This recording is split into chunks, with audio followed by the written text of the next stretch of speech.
Hello everyone, welcome to स्व अध्ययन। मैं संगीता मैम आप सबको स्व अध्ययन पर स्वागत करती हूँ। आज हम पढ़ेंगे कक्षा 6वीं बालराम कथा के पाठ्य विषय सीता की खोज।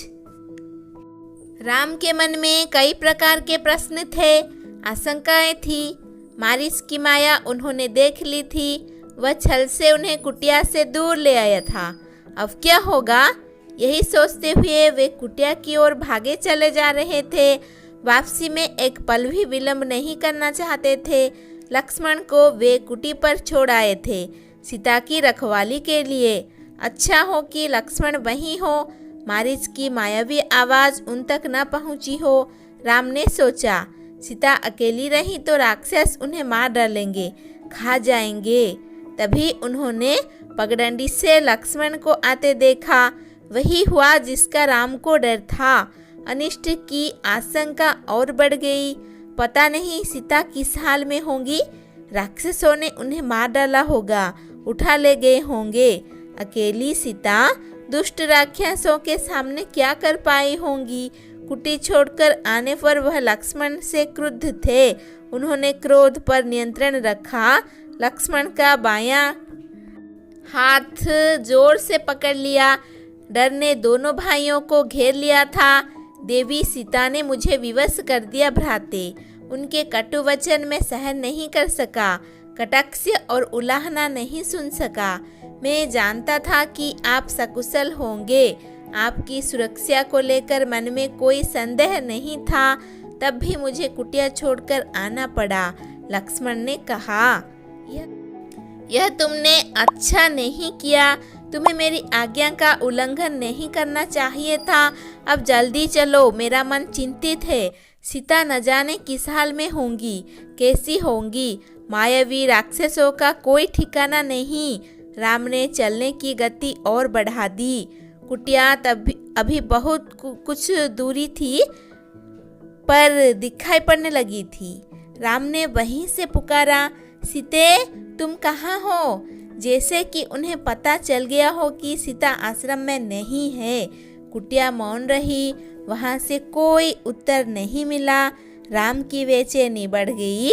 उनकी एक आवाज पर कहीं से भी उपस्थित हो जाने वाली सीता वह नहीं थी। अनुपस्थित थी, बोलती कैसे? राम की आवाज पेड़ों से टकराकर हवा में विलीन हो गई, कुटिया के शून्य में समा गई। राम पुकारते रहे। उत्तर में उन्हें हर बार सन्नाटा ही मिला। चुप्पी हर ओर थी। हर दिन हवा में झूलने वाले पत्ते शांत थे। लताएं गुमसुम पड़ी हुई थी। चिड़ियों की चहक लुप्त थी। कुटिया के निकट घूमने वाले पशु पक्षी चुप खड़े थे, सब स्तब्ध। राम भागते हुए आश्रम पहुँचे। कुटिया में जाकर देखा, सीते सीते पुकारते हुए उन्होंने आसपास की हर जगह देखी। पेड़ों झाड़ियों के पीछे गए, उन स्थानों की ओर भागे जहां सीता जा सकती थी। सीता का कहीं पता न था। शोक से व्याकुल राम रोने लगे। सीता से बिछुड़ना उनके लिए असहनीय आघात था। वे सुध बुध भुला बैठे। विरह में वे गोदावरी नदी के पास गए। उससे पूछा, तुमने सीता को कहीं देखा है? नदी ने कोई उत्तर नहीं दिया। वे पंचवटी के एक एक वृक्ष के पास गए।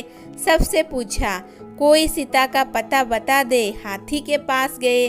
शेर से पूछा, फूलों के पास रुके। चट्टानों पत्थरों से प्रश्न किया। शोक संतप्त राम भूल गए कि चट्टानों नहीं बोलती, पेड़ पौधे बात नहीं करते, उनकी भाषा मौन है, उनके उत्तर भी मौन ही है। राम की मानसिक स्थिति विक्षिप्त जैसी थी। एक बार उन्हें लगा कि सीता वहीं है, कुटिया के पास। अभी भागकर पेड़ के पीछे छिप गई हैं उन्हें खिंचाने के लिए। मेरे साथ परिहास मत करो सीते। राम उस पेड़ की ओर दौड़ पड़े जहां वहां कोई नहीं था।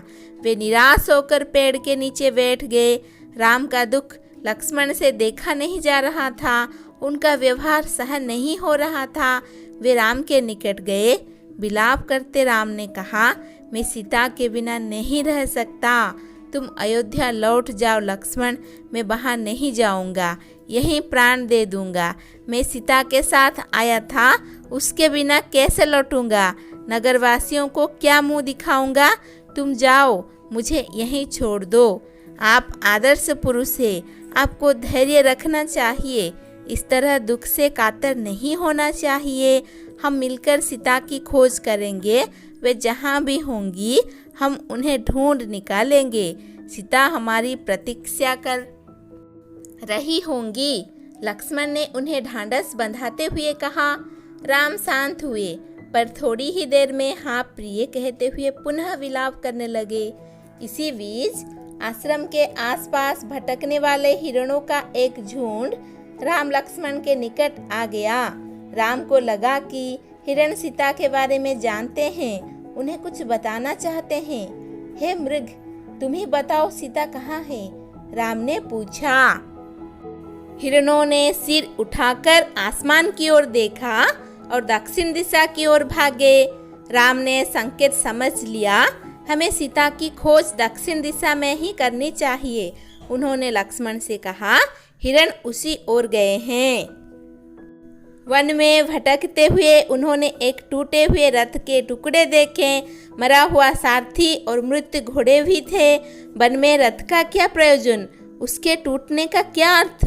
राम असमंजस में पड़ गए।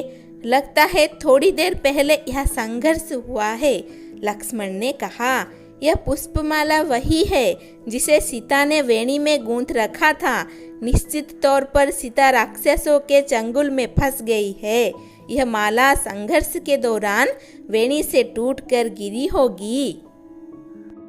पर यह रथ कैसे टूटा? राम सोचने लगे। सीता के संघर्ष से यह नहीं टूट सकता। अवश्य किसी ने राक्षसों को चुनौती दी होगी, उनसे युद्ध किया होगा। वहाँ से थोड़ी ही दूर राम ने पक्षीराज जटायु को देखा, पंख कटे हुए, लहूलुहान, अंतिम सांसें गिनते हुए। हे राजकुमार, सीता को रावण उठा ले गया है, मेरे पंख उसी ने काटे। सीता का विलाप सुनकर मैंने रावण को चुनौती दी, उसका रथ तोड़ दिया, सारथी और घोड़ों को मार डाला, स्वयं रावण को घायल कर दिया, पर मैं सीता को नहीं बचा सका। रावण उन्हें लेकर दक्षिण पश्चिम दिशा की ओर उड़ गया। कहते कहते जटायु ने प्राण त्याग दिए। राम ने आगे बढ़ने से पहले जटायु की अंतिम क्रिया की। वे सोचते रहे, पछताते रहे, यह कैसा विधान है? मैं तो कष्ट में हूँ ही, मेरी सहायता करने वालों को भी इतना कष्ट। राम की आंखें नम हो आई। उन्होंने जटायु को अंतिम बार प्रणाम किया। जटायु ने सीता के बारे में महत्वपूर्ण सूचना दी थी। रावण का नाम बताया, दिशा बताई, जिधर सीता को लेकर वह गया। राम जटायु की चिता के पास मौन खड़े थे। यह समय विलाप करने का नहीं है, हमें तुरंत दक्षिण पश्चिम दिशा की ओर जाना चाहिए, सीता उधर ही होंगी। लक्ष्मण ने तत्परता दिखाई। आगे का मार्ग और कठिन था। राम और लक्ष्मण को लगभग हर दिन राक्षसी आक्रमणों से जूझना पड़ा। अनेक कठिनाइयाँ आई, अवरोध मिले।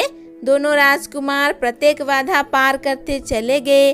उनके सामने लक्ष्य स्पष्ट था, दिशा तय थी, उन्हें कोई नहीं रोक सकता था। वनमार्ग जितना कठिन होता गया, उनकी दृढ़ता बढ़ती गई। वनवासी राजकुमार प्रतिदिन सुबह उठते और दक्षिण दिशा की ओर चल पड़ते। एक दिन यात्रा के प्रारंभ में ही एक विशालकाय राक्षस ने उन पर आक्रमण कर दिया। उनका नाम कबंध था। कबंध देखने में बहुत डरावना था।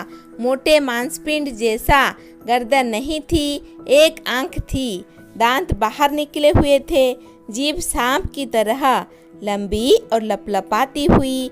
राम लक्ष्मण को देखते ही कबंध प्रसन्न हो गया। उसने दोनों हाथ फैलाए, एक एक हाथ से दोनों भाइयों को पकड़कर हवा में उठा दिया। उसे मनमांगा आहार मिल गया था। बैठे बिठाए वह अपने शिकार को भुजाओं में लपेटकर मुंह तक ले जाता। इससे पहले ही राम लक्ष्मण ने अपनी तलवारें निकाल ली। एक झटके में कबंध के हाथ काट दिए। उसके हाथ धरती पर गिर पड़े। कबंध उनकी शक्ति और बुद्धि पर आश्चर्यचकित रह गया। कौन हो तुम दोनों? उसने पूछा। हम अयोध्या के महाराज दशरथ के पुत्र हैं, राम और लक्ष्मण। रावण ने राम की पत्नी सीता का हरण कर लिया है, हम उन्हीं की खोज से निकले हैं। राक्षस कबंध ने राम के बारे में सुन रखा था, साक्षात उन्हें देखकर प्रसन्न हो गया। उसने कहा, मैं सीता के संबंध में कुछ नहीं जानता, लेकिन तुम दोनों की सहायता का उपाय बता सकता हूँ। मेरा एक छोटा सा आग्रह स्वीकार करो तो मेरा अंतिम संस्कार राम करें। राम ने इस पर सहमति व्यक्त की तो कबंध बोला, आप दोनों पंपा सरोवर के निकट ऋष्यमुख पर्वत पर जाएं। वहाँ वानरराज सुग्रीव का क्षेत्र है, वे निर्वासित जीवन व्यतीत कर रहे हैं। सुग्रीव से मदद का आग्रह कीजिए, उनके पास बहुत बड़ी वानर सेना है। सुग्रीव के वानर सीता को अवश्य खोज निकालेंगे। कबंध की सांस टूटने लगी थी, उसका अंत निकट था। राम और लक्ष्मण को अपने निकट बुलाते हुए उसने कहा, पंपा सरोवर के पास मतंग ऋषि का आश्रम है, वहीं उनकी शिष्या सबरी रहती है। आगे जाने से पूर्व सबरी से अवश्य मिलने। यही बोलते बोलते कबंध ने प्राण त्याग दिए। राम ने अपना वचन पूरा करते हुए उसका अंतिम संस्कार किया और पंपासर की ओर चल पड़े। कबंध की बातों से राम को बहुत ढांढस हुआ। सीता तक पहुंचने की आशा बलवती हुई। राम को सुग्रीव की क्षमता और उनकी वानर सेना की शक्ति का पता था। वे जल्दी सुग्रीव तक पहुंचना चाहते थे। ऋष्यमुख पर्वत का रास्ता पंपा सरोवर होकर जाता था। पंपासर का प्राकृतिक सौंदर्य अद्भुत था। मतंग ऋषि का आश्रम उसी सरोवर के किनारे था। लता कुंज से घिरा हुआ सरोवर का पानी मीठा था। सबरी की कुटिया आश्रम में ही थी। वह ऋषि की शिष्या थी। उसकी आयु बहुत हो गई थी, जर्जर काया, लेकिन आंखें ठीक थी। हर पल राम की प्रतीक्षा में खुली हुई। ऋषि ने उसे बताया था कि एक दिन राम आश्रम में अवश्य आएंगे और उससे मिलेंगे। राम को आश्रम में देखकर सबरी बहुत प्रसन्न हुई। उनकी अभभगत की सेवा की, खाने को मीठे फल दिए, रहने की जगह दी। उसकी आंखें तृप्त हो गई।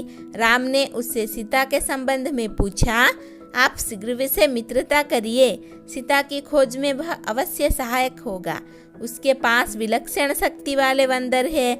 सबरी ने राम को आश्वस्त किया। अगले दिन राम ऋष्यमुख पर्वत चले गए। उनकी व्याकुलता अब और घट गई, मन की शांति लौट आई थी।